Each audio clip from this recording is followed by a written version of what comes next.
किसान भाइयों नमस्कार। किसान भाइयों, आज का जो चर्चा है वह सरसों के ऊपर होने वाला है और बहुत ही महत्वपूर्ण चर्चा होने वाला है, क्योंकि इस समय या कहें तो इस सीजन में जो बिना मौसम बारिश हुआ है सरसों के लिए वह बहुत ही घातक सिद्ध हुआ है, बहुत ही हानिकारक सिद्ध हुआ है। क्योंकि जो किसान भाई सरसों की बुआई कर चुके हैं उनके खेत में कहीं कहीं देखा गया है जल भराव आ गया है, खेत में जो भी बीज डाले थे पूरी तरह से बर्बाद हो चुका है। या फिर कई सारे किसान भाइयों का जो हल्की खेत था जहाँ जल भराव नहीं हुआ है वहाँ अंकुरण सही से हो गया है, लेकिन मिट्टी टाइट हो गई है, मिट्टी कॉम्पैक्ट हो गई है, जिससे जमीन में एरेशन की समस्या अब आएगी या हवादार जमीन नहीं रह गया है। तो पौधों की ग्रोथ के लिए क्या करें, तो आइए इस वीडियो में यह महत्वपूर्ण जानकारी लेते हैं। वीडियो को अंत तक जरूर देखें जिससे आपको सही जानकारी और सही समय पर मिल सके। तो किसान भाइयों, चर्चा शुरू करते हैं। सबसे पहले देखेंगे कि जो खेत या जो फील्ड जो सरसों में बिजाई हुआ था वह अगर जल भराव के कारण बर्बाद हो गया है तो आपका एक क्वेश्चन जरूर होगा कि हम तो दूसरा बुआई तो करेंगे ही, तो दूसरी बुआई के समय हम खाद कौन कौन सी डालें? क्योंकि हमने पहली बुआई के समय भी खाद डाला था, जो भी डाला था, जो भी मात्रा लिया था वो तो डाला ही। दूसरी बुआई करना है तो क्या हम दोबारा से उतनी ही मात्रा में खाद लें? तो ऐसा नहीं है।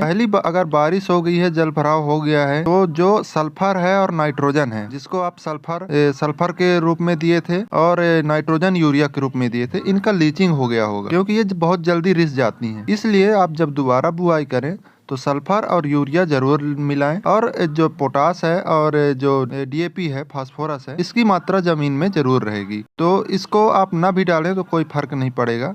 एक चीज और विशेष ध्यान रखने वाली बात यह है कि जो आपने पिछली बार लंबी अवधि वाली सरसों की बुआई की, इस बार आपको कम अवधि वाली सरसों की बुआई करना है। ये बात जरूर ध्यान, वही अवधि वाली बुआई ना करें क्योंकि आपका जो फसल है अब वो पीछे हो गया है, ये ध्यान रखें। इसके बाद आप बुआई जरूर करें, और बुआई करने के बाद आपको एक चीज़ बहुत ज़रूरी रूप से ध्यान रखना है, वो ये है कि सीजन अब गेहूं का भी चालू है। तो जो सरसों की खेत आप दोबारा बिजाई करेंगे उसमें जो गेहूं का खरपतवार है वो भी उगने की समस्या आएगी। तो इसके लिए आप पेंडिमिथलिन ज़रूर डालें बुआई के 2 दिन के अंदर। अब बात करते हैं जिनका खेत खराब नहीं हुआ है या सही से अंकुरण हो चुका है लेकिन अभी ग्रोथ देखने को नहीं मिल रहा है, वो क्या करें? तो उसके लिए आपको खाद का स्प्रे करना पड़ेगा, फोलियर स्प्रे करना पड़ेगा। तो कौन कौन सी खादों का स्प्रे करें जिससे पौधा मजबूत हो और उत्पादन भी सही से निकले? तो आइए देखते हैं। सबसे पहले बात करेंगे कि स्प्रे में तो आप सागरिका का डाल सकते हैं जो सीवीड एक्सट्रैक्ट का होता है। सीवीड एक्सट्रैक्ट इसका कंटेंट है जो समुद्र में पाए जाने वाले कई सारे कचड़े, जीव, शैवाल आदि से बनते हैं, तो उनका मिश्रण होता है। इनमें सभी प्रकार के माइक्रोन्यूट्रिएंट होते हैं, तो इसको आप डाल सकते हैं लगभग 150 से 200 ml प्रति एकड़ के हिसाब से। और दूसरा आपको फिर स्प्रे करना है तो इसका भी कर सकते हैं, जो ह्यूमिक एसिड होती है, फॉल्विक एसिड होती है, एमिनो एसिड होती है, मार्केट में है, आसानी से उपलब्ध हो जाता है। 3 ml प्रति लीटर के हिसाब से आपको छिड़काव करना है, लगभग 350 ml प्रति एकड़ के हिसाब से हो जाता है और ज़्यादा महंगा भी नहीं है। यह क्या करता है कि जो मिट्टी में पोषक तत्व उपस्थित होते हैं वह पौधों को प्राप्त करने में मदद करता है, जड़ में क्या करता है, वृद्धि करता है, और यह ऑर्गेनिक फॉर्म में ही होता है। अब अगर बात करें तो लगभग 5 से 7 दिन के बाद आपको क्या करना है, आपको जिंक सल्फेट 33% लेना है, लगभग 700 ग्राम, और 500 ग्राम के लगभग आपको फेरस सल्फेट लेना है, और उसी लगभग 1 किलोग्राम मैग्नीशियम सल्फेट लेना है, और लगभग 1 किलोग्राम यूरिया। इनका घोल बनाना है। ध्यान रहे इनका घोल अलग अलग बनाना है, और फिर एक साथ मिश्रित करके आप 1 एकड़ क्षेत्र में छिड़काव कर दें। ये मात्रा में कम इसलिए बताया हूँ क्योंकि पौधा अभी छोटा होगा, इस कारण से आपको इतनी ही मात्रा लेना है। और इसको कितने पानी में डालना है, तो 150 लीटर पानी करीब होना चाहिए, और उसको 1 एकड़ खेत में छिड़काव करना है। किसान भाइयों, अब बात करते हैं कि ये तो सही है, चलो ये सब तो हो गया, हमने खाद भी डाल दिया और हमारे पौधे मजबूत हो गए, लेकिन एक चीज़ आपको देखने को मिलेगा, कीट। क्योंकि जब बारिश का पानी आता है ना, तो बारिश का पानी एकदम शुद्ध होता है, मीठा होता है, और वह जब पौधों में पड़ता है तो पौधों में एक अलग सी ग्रोथ देखने को मिलती है, अलग चमक देखने को मिलता है। पौधों की जो पत्तियों में मुलायमपन आती है और एक अलग सा मिठास आता है, जिससे कीट बहुत ज़्यादा आकर्षित होते हैं। उनमें से पहला आपको देखने को मिलेगा बालों वाली सुड़ी।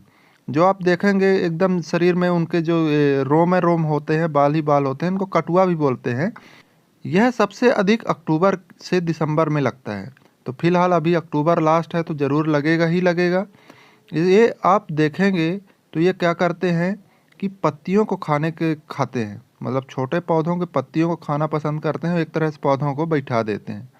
तो पौधा छोटा होता है, इससे आपको बिल्कुल सावधानी देखनी चाहिए। फील्ड में आप देखें कि अगर कीट लगा है तो आपको मोनोक्रोटोफास डाल सकते हैं, एंडोसल्फान डाल सकते हैं, कुणाल फास डाल सकते हैं। कई सारी दवाइयाँ आती हैं कीट के लिए, कोई सा भी ले सकते हैं। अगर मोनोक्रोटोफास से साइपरमेथ्रिन का मिश्रण ले रहे हैं तो 250 ml 35 EC वाला आपको 1 एकड़ के लिए पर्याप्त होगा। लेकिन अगर एंडोसल्फान ले रहे हैं, कुणाल फास ले रहे हैं जो 25 EC वाला, तो आपको 500 ml लगना है। किसान भाइयों, इसको 250 लीटर पानी में ही मिला करके डालें, कम पानी ना करें क्योंकि या फिर ज़्यादा पानी भी ना करें क्योंकि असर देखने को नहीं मिलेगा। छोटा पौधा है, भिगा दें बढ़िया। दूसरा कीट क्या लगता है, एक चितकबरा कीट देखने को मिलेगा, इसको धौलिया कीट भी कहते हैं। यह क्या होता है, हल्का लाल पीला नारंगी चितकबरा होता है ये कीट, और ये भी उगते हुए फसलों को नष्ट करने में बहुत ही, मतलब कहा जाए तो एक तरह से हानिकारक होते हैं। तो इसके लिए आपको क्या करें, तो इसमें आप लगभग 200 ml मैलाथियान भी डाल सकते हैं, 50 EC वाला, 200 लीटर पानी पर मिला करके पूरी तरह से आप छिड़काव कर दें अगर ये कीट दिख रहा है तो। इसके बाद आप आरा मक्खी देखने को मिलेगा। आरा मक्खी का आप बहुत ही सुने होंगे, सरसों में बहुत ही, मतलब आरा मक्खी आना ही आना है सरसों में। नहीं आता है वो अलग बात है, लेकिन आना ही आना है। तो इस समय आप आरा मक्खी देखेंगे जो उगते ही फसलों को पूरा काट देते हैं, पत्तियों को काट देते हैं, तनों को भी काट देते हैं। आरा मक्खी आपको 2 बार में लगने को मिलेगा, एक तो अक्टूबर या नवंबर में के समय, और दूसरा फूल आते समय। जब पौधों में फूल आता है सरसों में, तब आपको यह देखने को मिलेगा। इसका उपचार भी आप मैलाथियान डाल करके ही कर सकते हैं। 200 ml मैलाथियान से ही इसका भी उपचार हो जाएगा। जो चितकबरा कीट है इसका भी हो जाएगा, लेकिन जो सुड़ी है बालों वाली, उसके लिए आपको मोनोक्रोटोफास या एंडोसल्फान या कुणाल फास ही डालना है। तो इस प्रकार से आप अभी के डेट में सरसों की रक्षा करें, और यह जानकारी बहुत ही एक तरह से यूज़फुल होगा, साबित होगा, यह हमारा मानना है। आपको यह वीडियो कैसी लगी, ये जानकारी कैसी लगी, कमेंट बॉक्स में ज़रूर बताएं। यदि और कोई दिक्कत है या फिर वीडियो में कोई कमी रह गई है तो कमेंट में ज़रूर बताएं। अगर जानकारी में कमी रह गई है तो वीडियो अच्छी लगी हो तो ज़रूर लाइक करें। ऐसी जानकारियाँ पाने के लिए चैनल को सब्सक्राइब करें और बेल आइकन भी प्रेस करें। मिलते हैं एक और अगले वीडियो में एक नई जानकारी के साथ, तब तक के लिए धन्यवाद। जय हिंद, जय भारत, जय किसान।